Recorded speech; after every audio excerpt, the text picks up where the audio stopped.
Merci pour cette opportunité. C'est notre saison Kairos, Seigneur.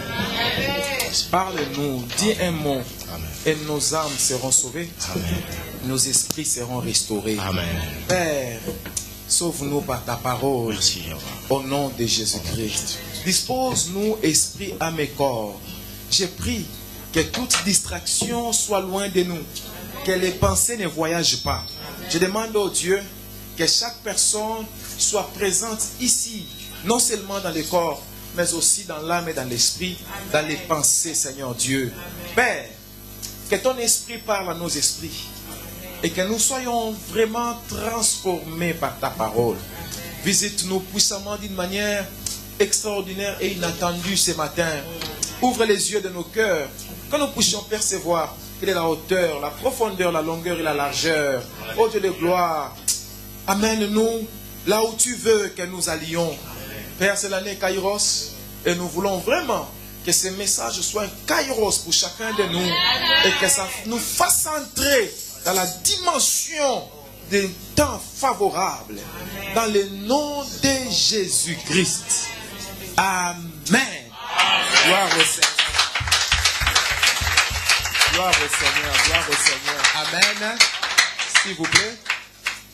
Comme nous sommes debout, profitons pour lire directement notre texte de l'année.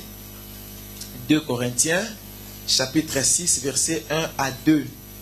2 Corinthiens, chapitre 6, versets 1 à 2. Je vais lire la version Louis II, nouvelle édition de Genève de 1979. 2 Corinthiens, chapitre 6, versets 1 à 2. J'espère que tout le monde a trouvé.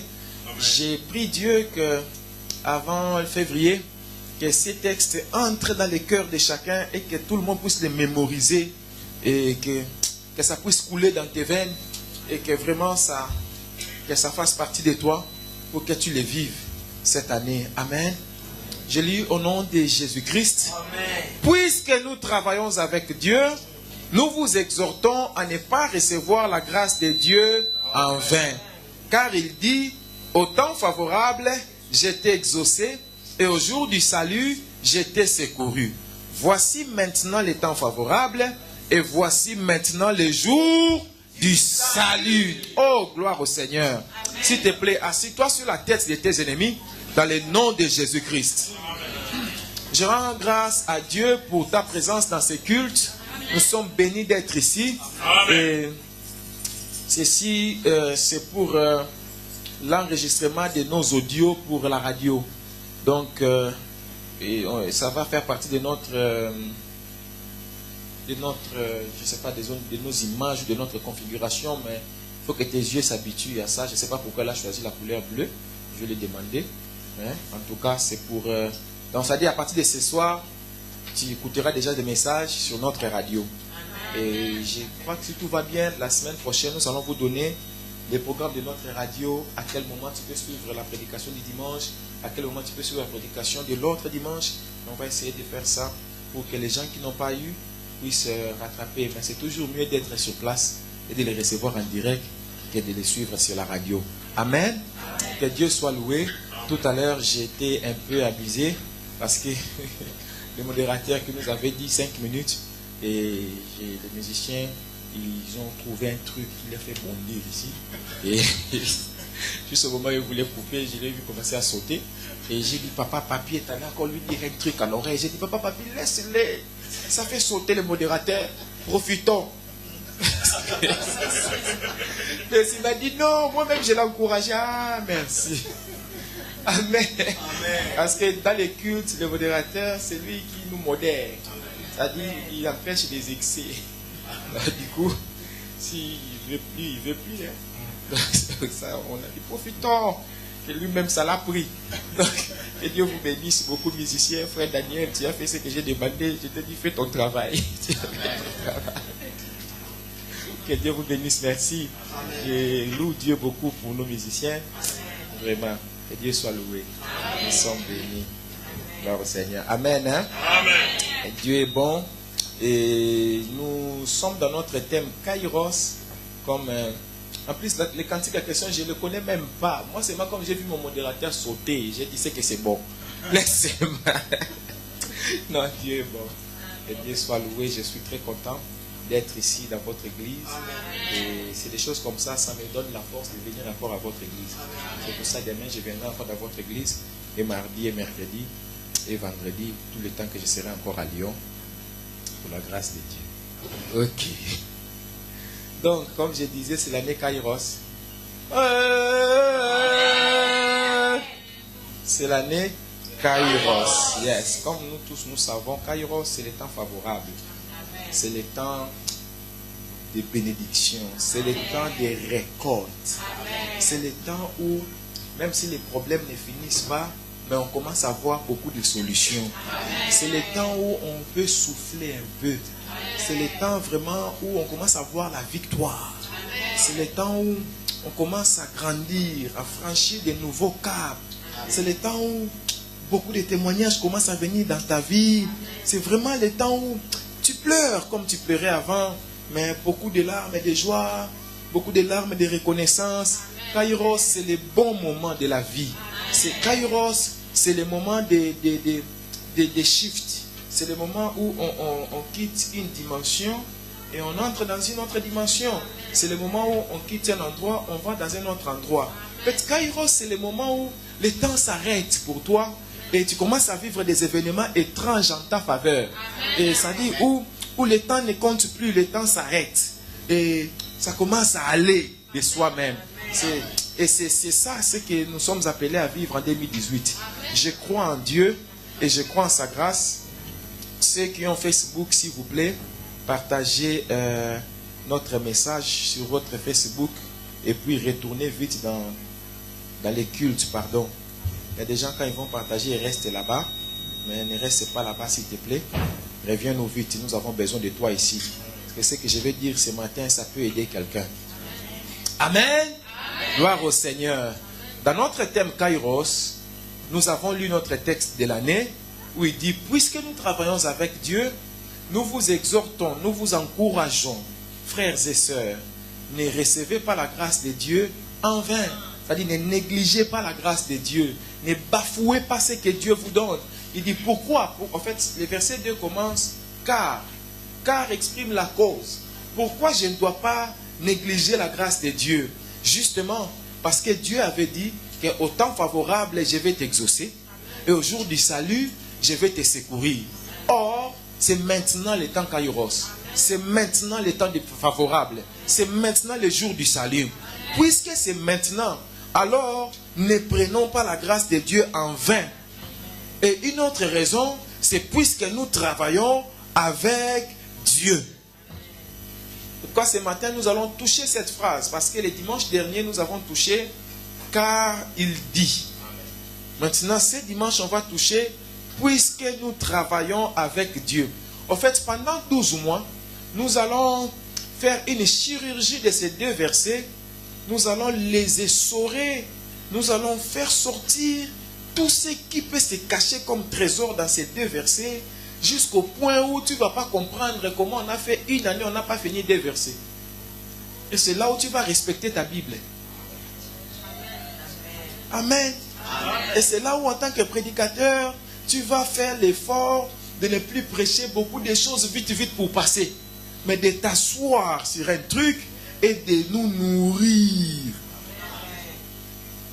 Alléluia. Amen. Nous allons toucher puisque nous travaillons avec Dieu. Comme je disais tout à l'heure, Kairos, c'est donc le temps propice pour travailler. Ce que l'apôtre dit, nous travaillons avec Dieu, mais il en parle dans les temps Kairos. C'est-à-dire le temps Kairos, c'est le moment favorable pour travailler, pour s'aimer, pour produire des résultats. Kairos, ce n'est pas le temps de dormir et attendre que Dieu fasse. Mais c'est le temps de se lever et de travailler avec l'assurance que mon travail va produire. C'est pourquoi Paul, en parlant du temps Kairos, il introduit en disant, puisque nous travaillons avec Dieu. Et au verset 2, il leur dit, c'est maintenant le Kairos. Mais au verset 1, il dit, nous travaillons. Oh, ça veut dire que nous travaillons pendant les Kairos. Yes. Alléluia. Amen. Oh, alléluia. Amen. Très important. Paul est en train de dire aux Corinthiens. Ah, Zambé, merci. Ah, Paul dit aux Corinthiens, moi j'ai fait lever des paralytiques. Moi j'ai prêché à des foules. Moi j'ai ouvert les yeux des aveugles. J'ai travaillé plus que tous les autres apôtres. Moi j'ai vu des rois. J'ai prêché devant des rois. Moi j'ai fait des choses extraordinaires. Je suis allé même jusqu'au 3e ciel. Mais jusqu'à présent, nous travaillons. Nous ne nous reposons pas sur les résultats passés. Mais nous travaillons encore aujourd'hui pour chercher de nouveaux résultats. Et dit, nous ne travaillons pas seuls. Mais nous travaillons avec Dieu lui-même. Le maître de la moisson, le propriétaire de la vision. Nous avons la chance de travailler avec lui-même. Ça, c'est une grande chose qui m'a touché aussi. C'est que quand je lisais, à un moment, c'est comme s'il y a une lampe qui s'est allumée. J'ai dit, oh, waouh, nous travaillons, mais nous ne travaillons pas seuls. Nous sommes avec lui-même. En fait, généralement, dans des maisons, quand l'architecte fait les plans, souvent, il laisse chacun faire son travail. Il laisse les maçons construire. Il laisse les menuisiers mettre là où il faut du bois. Il laisse l'électricien mettre là où il y a l'électricité. Lui, il passe seulement à des moments. Il vient, il vérifie. Ah, c'est fait comme je voulais. Il part. Il revient encore. Ah, c'est fait comme je voulais. Ok. Et à la fin, chacun prend son argent et il donne la maison au propriétaire.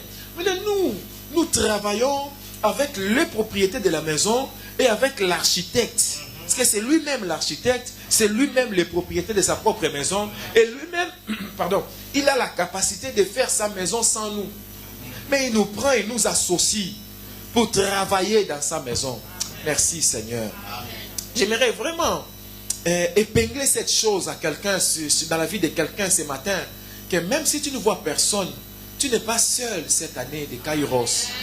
Dieu est avec toi cette année. Dieu marche avec toi cette année.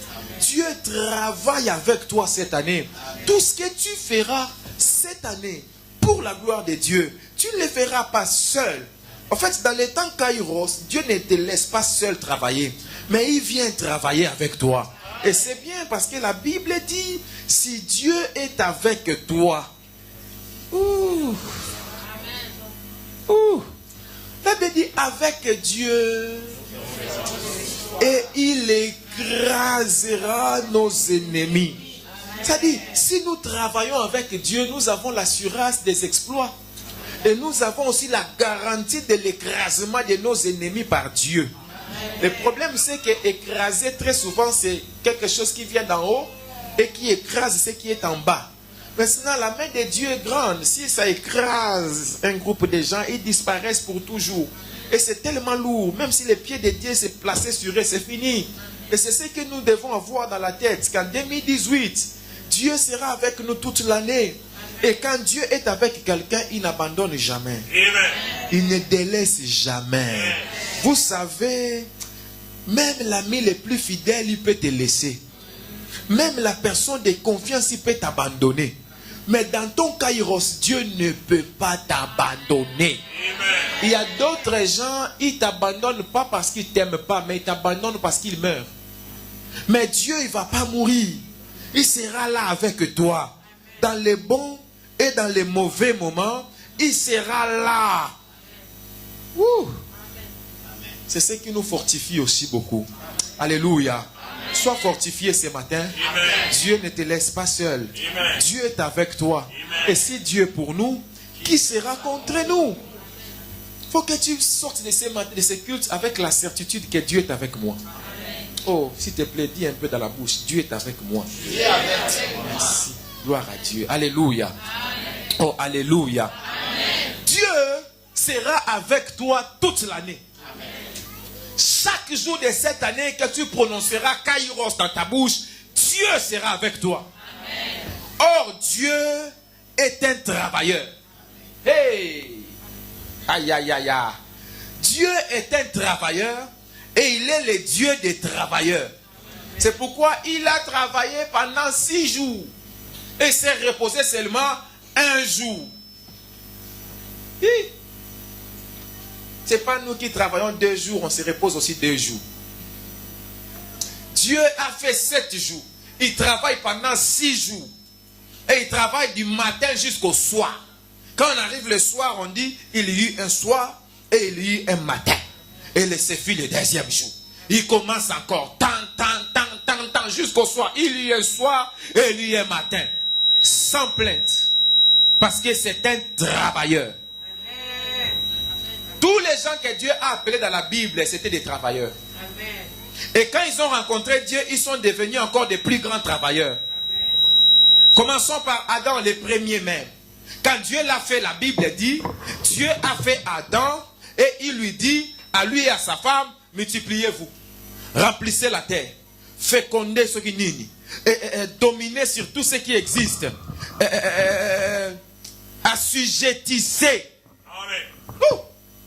Toutes ces choses-là que Dieu leur demande, ça demande du travail. Mais la Bible dit encore que Dieu l'a placé dans les jardins pour cultiver les jardins et pour garder les jardins. Garder là, c'est le même mot, conserver. Ça demandait du travail à Adam. C'est vrai. Abraham était un travailleur. Quand Dieu l'a appelé, Abraham, il était chef d'entreprise. Il avait son entreprise, ses brebis. Oh. Isaac, le fils d'Abraham, c'était un travailleur. D'ailleurs, la femme d'Isaac, on est allé la trouver, elle était en train de travailler. Elle était partie puiser de l'eau en plein travail. Et elle a donné de l'eau au chameau de cet homme-là. Et c'était le signe de cet homme-là. Que si cette femme donne de l'eau, même au chameau, je comprends que c'est la femme que tu veux pour mon maître Isaac. C'est-à-dire, même les signes pour se marier, c'était un signe de travailler.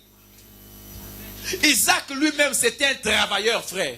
Il est allé dans les pays des Philistins. Les pays étaient dans la crise extraordinaire. Il n'y avait pas de pluie, sécheresse partout. Les gens du pays, les fils du pays sont en train de mourir de famine.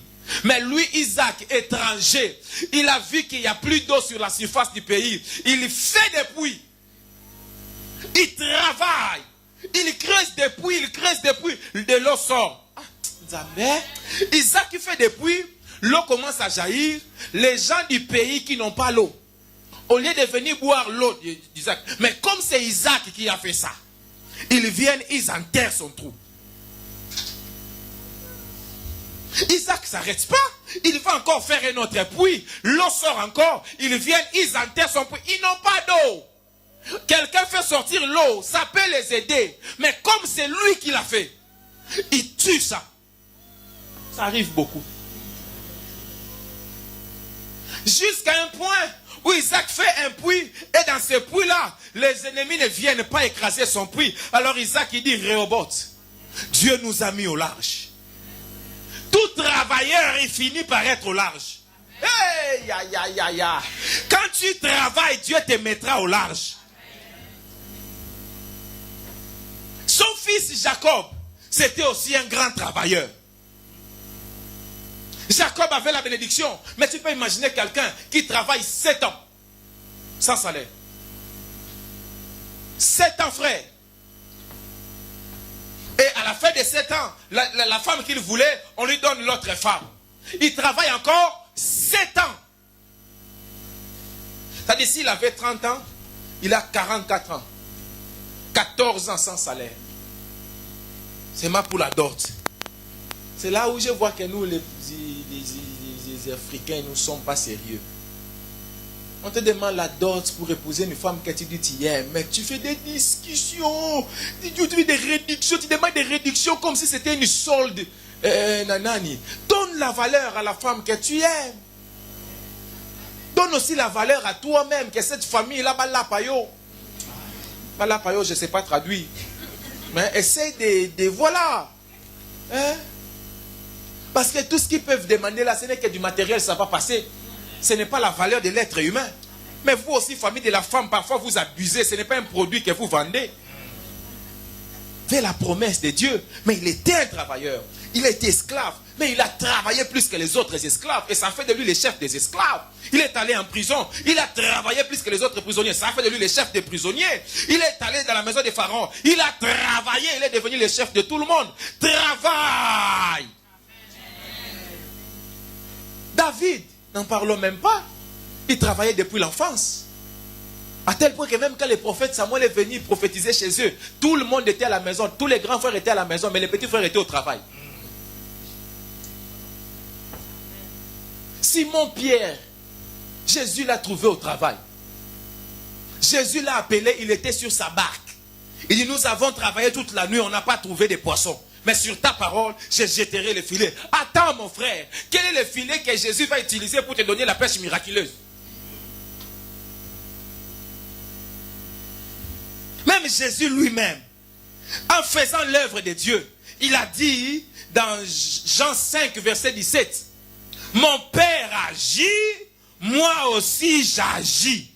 Si tu lis dans la version d'Arby, il dit, mon Père travaille jusqu'à présent. Moi aussi je travaille. Si le Père est travailleur, si le Fils est travailleur, si le Saint-Esprit est travailleur, si les trois sont en toi, pourquoi toi tu travailles pas?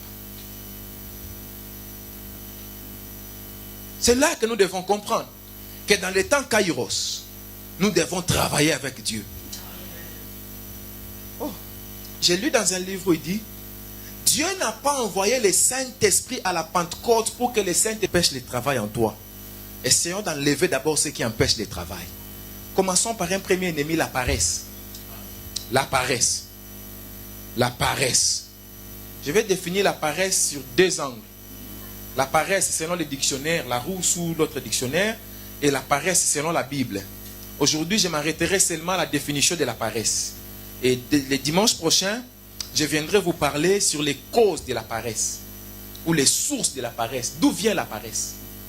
Et l'autre dimanche, nous parlerons des signes de la paresse, ou comment reconnaître que quelqu'un est un paresseux. C'est important que je donne ces signes à l'église, pour qu'avant de te marier avec quelqu'un, tu puisses identifier que c'est une paresseuse ou c'est un paresseux. Comme ça, tu évites de tomber dans les pièges. Parce que les paresseux, c'est un piège, c'est un trou sans fond. Les paresseux, c'est un liboulouman djengele. Les paresseux, c'est un trou, tu vois le trou là, tu tombes, ça ne s'arrête pas. Il n'y a pas ça. Il n'y aura pas un moment où ça va faire. Il n'y a pas. Tu dis. Non, on va dévoiler les paresseux de l'église. Ils auront 48 heures pour changer. Après, nous parlerons des conséquences de la paresse. Qu'est-ce que la paresse produit? Comme ça que chacun comprenne que dans ma paresse, voici ce qui va m'arriver. Et le dernier dimanche qui viendra, on parlera de comment s'en sortir maintenant de la paresse. Comment tu peux vaincre la paresse. Mais commençons par la définition de la paresse pour ce matin. Et commençons par la définition du dictionnaire, la définition normale, mondaine. La paresse, c'est le fait d'éviter constamment l'effort dans le domaine physique, mental, moral ou spirituel. C'est-à-dire, chaque fois que tu évites l'effort, que ce soit physiquement, que ce soit mentalement, moralement ou spirituellement, c'est la paresse. L'une des choses qui détermine notre degré de paresse, c'est le temps que nous passons dans les réseaux sociaux. Parce que chaque fois que je suis sur Facebook, sur Instagram, sur Twitter, sur Snapchat, chaque fois que je suis devant les telenovelas, chaque fois que je suis devant toute chose qui ne fait pas travailler mon cerveau, je suis en train d'alimenter ma paresse.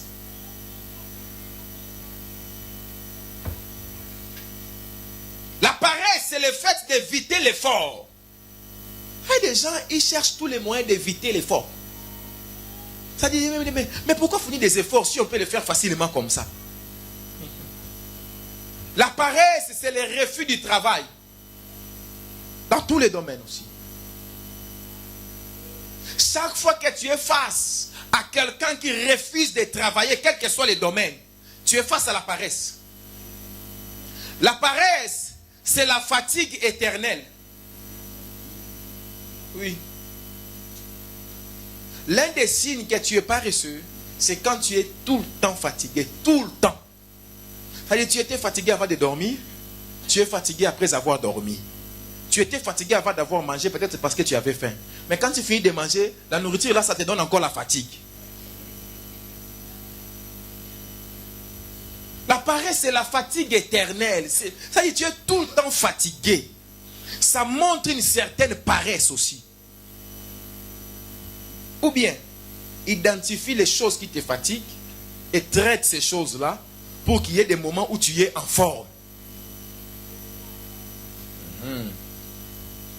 La paresse se manifeste aussi par des plaintes permanentes. Quelqu'un qui est paresseux, il se plaint tout le temps. Toute chose, c'est un sujet de plainte pour lui. Quand c'est l'été, il fait trop chaud. Quand c'est l'hiver, il fait trop froid. La paresse, c'est aussi le laisser aller. La paresse, c'est se laisser aller. C'est aussi le laisser aller. Quelqu'un qui est paresseux, c'est quelqu'un qui se laisse aller. C'est-à-dire quelqu'un qui ne se prend pas en main. Quelqu'un qui ne se prend pas à charge.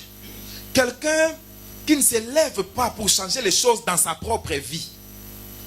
Et se laisser aller là, si la paresse là s'agrandit, tu vas voir que tu n'auras même plus la capacité de repasser les propres habits que tu veux mettre sur ton propre corps.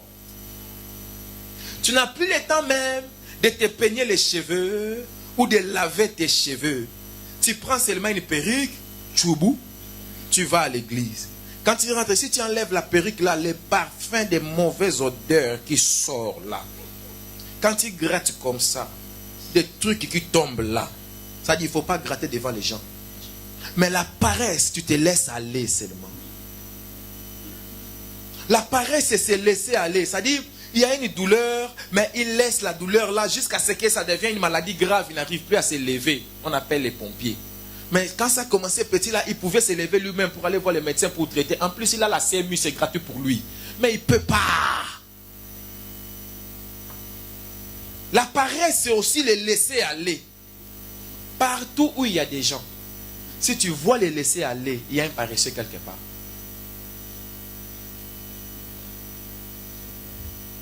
Que ce soit à la maison, à l'entreprise, à l'église, ou partout. Quand tu vois les laisser aller, il y a des paresseux cachés. Si vous cherchez bien, vous allez trouver la paresse. Parce que la paresse se manifeste aussi par les laisser aller. Elle dit, on laisse tout, oh, c'est pas grave, oh, c'est pas grave, oh, non, c'est pas grave.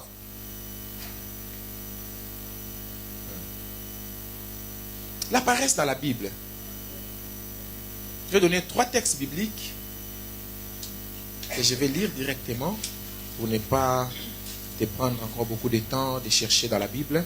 Mais prends quand même le temps quand tu rentres à la maison de vérifier que les versets que je donne sont bons, comme le Duf de Béret. Proverbe chapitre 12, verset 27. Proverbe 12, 27. Proverbe 10, 26. Et Tite chapitre 1, verset 12. Proverbe 12, 27. Proverbe 10, 26. Et Tite chapitre 1, verset 12. Je lis Proverbe 12, 27 au nom de Jésus-Christ. Le paresseux ne rôtit pas son gibier, mais le précieux trésor d'un homme, c'est l'activité. Proverbe 12, 27 dit que le paresseux ne rôtit pas son gibier. C'est-à-dire, il a son gibier, mais il ne rôtit pas. Je vais expliquer plus tard, après certains points. Proverbe 10, 26. La fumée fait mal aux yeux, et le vinaigre agace les dents. De même, le paresseux, il met en colère son patron. Dans d'autres versions, ils disent, la fumée irrite les yeux, le vinaigre irrite les dents, et les paresseux irritent tous ceux qui lui font confiance. Tite chapitre 1, verset 12. Il dit, l'un des prophètes de la Crète a dit ceci: les Crétois toujours menteurs, des méchantes bêtes et des ventres paresseux. Alléluia. Et dans les évangiles, Jésus-Christ a donné aussi la parabole des talents. Là où il explique que l'homme riche a donné à ses serviteurs. À l'un, il a donné 5 talents, à l'autre 4 talents, à l'autre 3 talents, à l'autre 2 talents et à l'autre 1 talent. Et celui de 5 a multiplié, de 4 a multiplié, de 3 a multiplié, de 2 a multiplié. Mais celui de 1 talent, il dit à son maître, j'ai enterré les talents. Parce que je savais que tu es un homme méchant, que tu prends même ce qui ne t'appartient pas. Donc pour éviter des rancunes et des problèmes, j'ai pris ton talent, j'ai mis sous la terre. Comme ça, les jours où tu viendras, je vais seulement déterrer et je te rends ton talent. Le maître a dit, méchant serviteur, mauvais sorcier, assassin, criminel, paresseux. Il lui prend les talents, il donne aux autres. Il dit, celui qui n'a pas, on va lui retirer les peu qu'il avait. Et celui qui en a, on va ajouter de ce qu'on a retiré à celui qui n'avait pas. C'est fort. Tu ne peux pas accomplir ta destinée sans travail dur. Le paresseux est incapable de dominer sur toute la terre, ni sur les créatures spirituelles et physiques. Le paresseux ne peut pas se multiplier. Le paresseux ne peut pas remplir la terre. Le paresseux ne peut pas cultiver, ne peut pas garder les jardins d'Éden que Dieu lui donne. Quelques définitions de la paresse dans la Bible. La paresse est une désobéissance à Dieu. Car sans travailler, tu ne peux pas accomplir ta destinée sur la terre. Dieu t'a envoyé sur la terre pour que tu travailles, pour que ta destinée se réalise. Et quand tu es paresseux, tu n'aimes pas le travail, tu es en train de désobéir à Dieu. Or, la Bible dit l'obéissance vaut mieux que les sacrifices. Et la désobéissance est plus dangereuse que la divination, que l'idolâtrie, que la magie. Donc quand toi tu minimises ou tu critiques les gens qui font des fétiches, toi tu es plus dangereux que dans ta désobéissance. Waouh! La paresse, c'est l'oisiveté. L'oisiveté, c'est-à-dire, c'est quelqu'un qui est là, il n'a rien à faire, il est là, il tourne seulement là. Il est là, il n'a rien à faire. Paresse. Non frère, quand je parle du travail ici, je ne parle pas du fait d'avoir un CDI ou un CDD, où tu vas chaque jour, tu marques la présence et tu rentres, tu fais ce que tu devais faire. Je ne parle pas de ça. Je ne parle pas de ça. Parce que tu peux ne pas avoir un travail, un CDI ou un CDD où tu travailles chez quelqu'un, mais tu peux être un travailleur. Parce que ce n'est pas le fait que tu aies un contrat quelque part que ça fait de toi un travailleur. Parce qu'il y a beaucoup de gens qui vont au travail, mais qui sont des grands paresseux. La paresse, c'est la lenteur. Aïe. La paresse, c'est la lenteur. Si tu veux voir un paresseux, il parle lentement. Il mange lentement. Il réfléchit lentement. Il décide lentement. Il conduit la voiture lentement.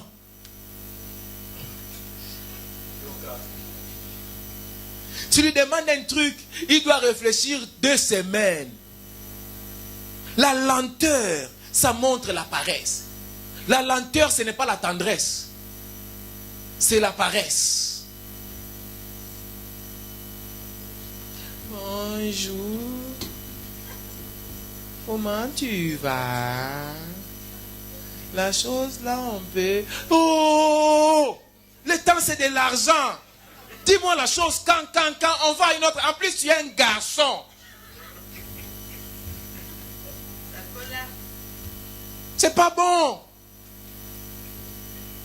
Parlons, solo là les cambous, hein? Parlons, explique la chose en passe. Tu me fais des tournées en rond, des ronds-points, des virgules. Aïe, aïe, aïe.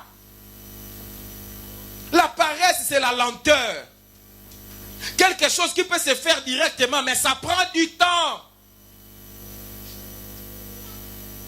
Il y a des gens, ils passent 2 heures du temps pour faire un truc de 30 minutes. Trop lente.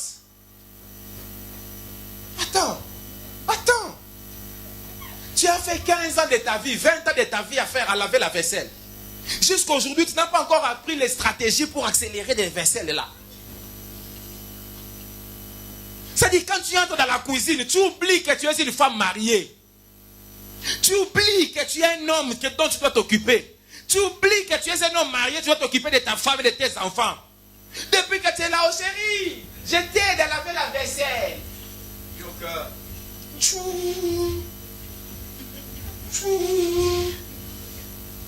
Tu mets la musique.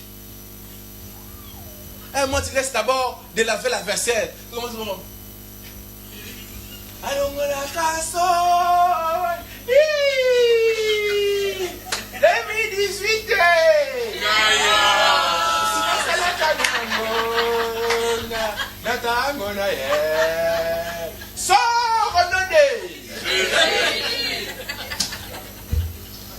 Pendant tout ce temps-là, tu fais passer l'état de la vaisselle.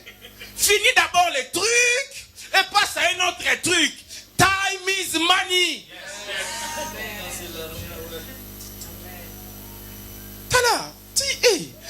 Aujourd'hui, nous sommes le 14 janvier. Et papa, les réveillons là, c'est comme si c'était hier. Mais on est déjà le 14. Et pendant ce temps-là, toi, tu marches dans la rue. Il dit non. Même la tortue était entrée dans l'arche de Noé.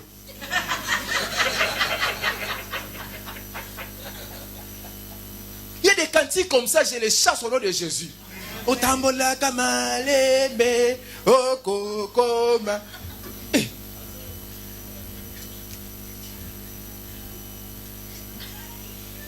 les paresseux qui ont l'onction de la lenteur, ce sont ces gens-là qui confondent la vitesse avec la précipitation. La vitesse, ce n'est pas la précipitation. Ce n'est pas parce que je suis rapide que je précipite. Je ne précipite pas. C'est mon rythme. Parce que je rachète le temps, car les jours sont mauvais. C'est écrit dans nos Bibles. Rachetons le temps, mais nous continuons de perdre le temps. La paresse, c'est la lenteur. La paresse, c'est la nonchalance. La nonchalance, comment je peux expliquer la nonchalance? La nonchalance, c'est quelqu'un qui n'arrive pas à tenir debout correctement. Il est nonchalant. C'est comme s'il va tomber. Non! Ça fait la paresse se manifeste aussi par la maladresse. Ça fait plusieurs fois. Nous avons des téléphones ici en Europe, des téléphones qui coûtent cher, qui coûtent des 300 €, des 500 €. Et parfois, nous cassons nos téléphones à cause de la paresse. Parce que tu es nonchalant, quelque chose qui te coûte cher, mais tu n'arrives pas à le tenir bien. Tu le tiens d'une certaine manière. 300 € encore pour changer l'écran. Et il ne change plus l'écran tout seul. L'écran est display avec digital. C'est des voleurs.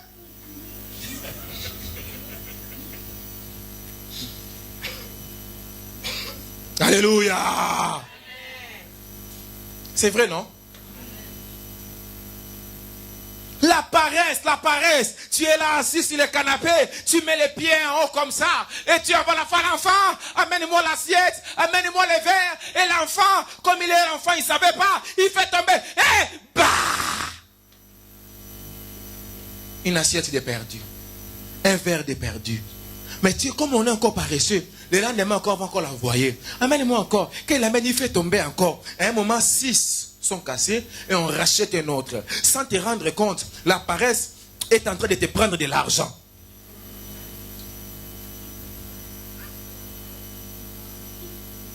Ce président-là, comment il serre la main? Il a pris la main de l'autre président-là qui a les petits yeux. Le président-là, il a transpiré dans sa main. Il fait comme ça.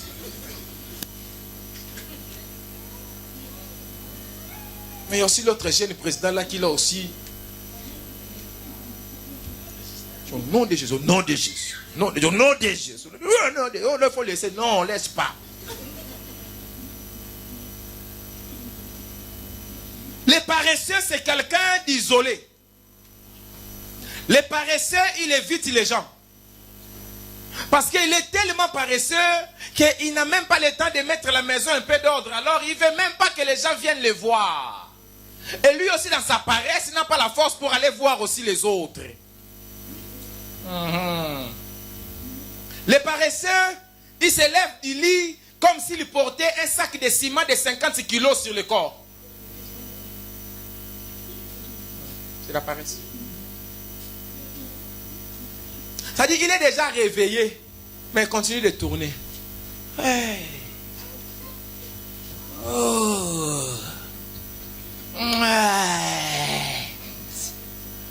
Ouais. ici, il y a la télé encore dans la chambre. La télécommande doit être seulement dans les parages. Quand il n'est pas encore.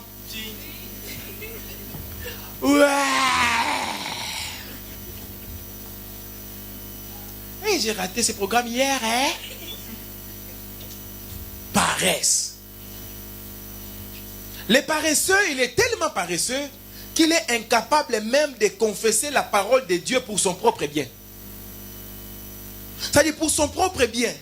Mais il est incapable d'ouvrir sa bouche pour dire que la parole de Dieu dit ceci pour moi. Que je ferai ceci. Que je vivrai ceci. Alors qu'il sait lui-même que la Bible dit que ce livre de la loi ne s'éloigne point de ta bouche. Et il connaît les versets qui peuvent changer sa situation. Mais il a la paresse même d'ouvrir sa propre bouche pour prononcer des versets qui concernent son propre problème. Le paresseux, il est incapable. Il sait que Dieu peut lui répondre. Mais il est incapable de s'agenouiller pour dire à Dieu. Il préfère demander la prière aux autres. Ah.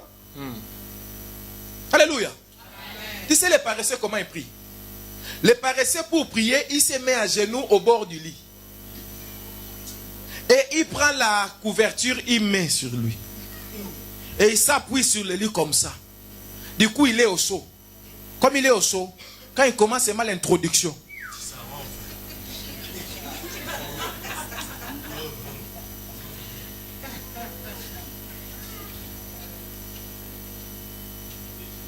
Si ces jours-là, même pour s'agenouiller, là, déjà, les paresseux pour prier comme ça, il faut que ce soit un problème fort.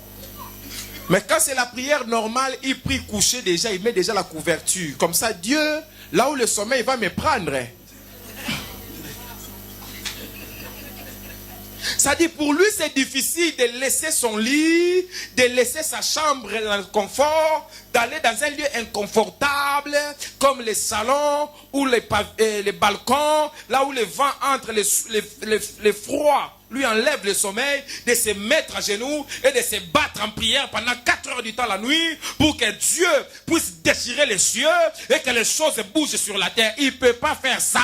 Mais il sait que si je fais ça, ça produira des résultats. Mais comme je suis paresseux, je ne peux pas le faire. Pourquoi je devrais le faire? J'ai mon prophète Baïfaya. Il dira seulement un mot et la chose arrivera.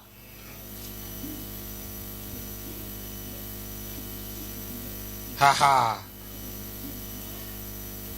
Alléluia. Aujourd'hui, je suis venu avec la détermination de tuer celui qui te rend paresseux.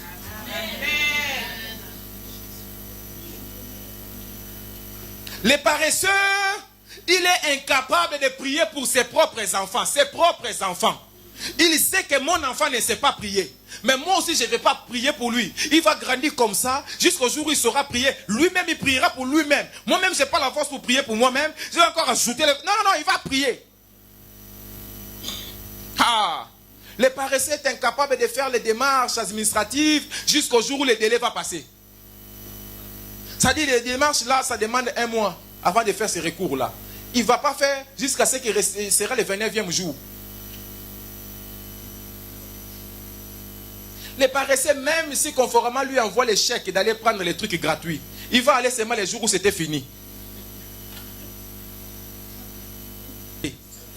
Oui. Le paresseux a du mal lui-même à fournir les efforts pour prendre seulement un câble ou un fil, même électrique, pour commencer à faire seulement. Il veut me tuer ou quoi? Il veut me tuer. Il faut laisser ça. C'est pas la salle du sport ici. Je ne suis pas venu souffrir dans ces mariages. Mais tu ne souffres pas, c'est ta propre santé. C'est ta propre longévité. Mais il faut que quelqu'un commence à te pousser. Fais du sport. Commence à courir. Il faut commencer à faire mon ventre. Mais qui t'empêche de faire abdominaux? Oh, je n'aime pas mon ventre. Quand on me dit, il ne faut pas me regarder. Mais après, il mange encore ses moules. Attends. Ah, papa. Le paresseux a le surplus du poids. Parce qu'il mange plus que nécessaire. Et il ne fait pas l'effort pour enlever les poids là qu'il ajoute. Et c'est le premier qui choisit les bons menus au McDo, les bons menus au KFC, et ça ne peut pas manquer sa salade avant et sa glace après. Et encore, il amène encore le seau à la maison pour récupérer demain matin. Il commence sa journée avec épicé. Au moment où KFC, ils avaient des trucs, des jus à volonté, les paresseux, ils gardent les verres de KFC. C'est-à-dire, ils vont à KFC, ils prennent des nouveaux verres, mais ils ont aussi les anciens verres de l'autre fois. Du coup, ils sont 4, mais ils prennent les menus de 2 personnes, ils ont 2 verres en plus, où ils consomment les jus, ils vont, comme on disait, merci, Yaya, ils vont au KFC, ils prennent les menus de 2 euros, mais ils amènent des bouteilles d'eau minérale déjà vides. Et ils viennent voir, tchoubou, plein, tchoubou, plein, c'est les paresseux, il achète la choucouante, il amène au KFC, il commande seulement la viande, il travaille les viandes là-bas. Les paresseux, il va à Flinch, ils amènent des assiettes, ils prennent seulement les plats principaux, ils travaillent les riz, ils travaillent les 4 heures du temps. Haricots verts, et filet haricots verts, cette fois-ci je vais goûter frites. Petits frites, ça tombe. Non, mais les riz là, ça sent bon, hein. Et avec les makemba, voilà. Il prend les bananes et les plantains. Il travaille, oh, ça fait longtemps, je n'ai pas mangé les bananes et les plantains. Il continue de rôter, mais il continue de faire rentrer encore. Parce que la paresse aime manger, mais la paresse, hein? Ratatouille. Alléluia.